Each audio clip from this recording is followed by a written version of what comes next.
$5 Games presents Broforce. In this 4-player game, you rescue parodies of old action stars where part of their name gets replaced with bro.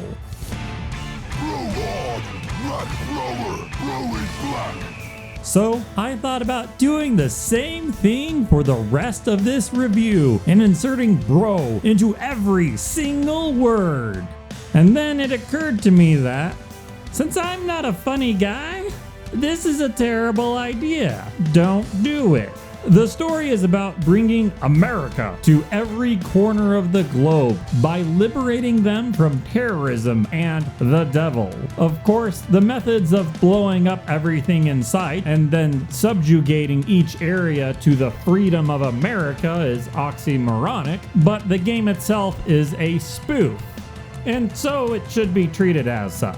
Gameplay-wise, it is an action platformer. Although you die in one hit, because it has a fast retry system, the penalty for dying feels almost non-existent. It constantly feels like you're in the midst of non-stop action. I recently went through the game with two of my brothers, and it can be quite difficult at times to figure out where you went after a series of explosions, as the shockwaves don't kill you. They instead launch you in an outward direction, and where you land may or may not kill you. The character you play as is randomly selected every life, and it also swaps whenever you rescue a prisoner, which grants you an extra life.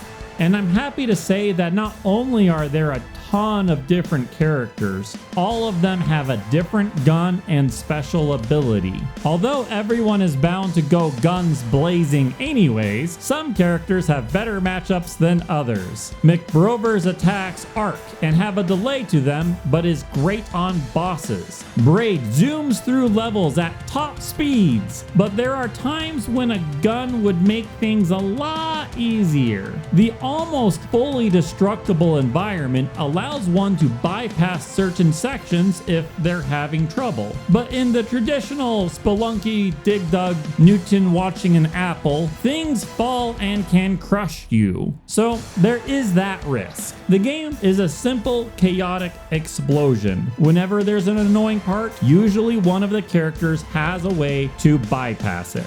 After about halfway through the game, I had to turn off the screen shake. I couldn't find my character, and too much screen shake gives me anxiety.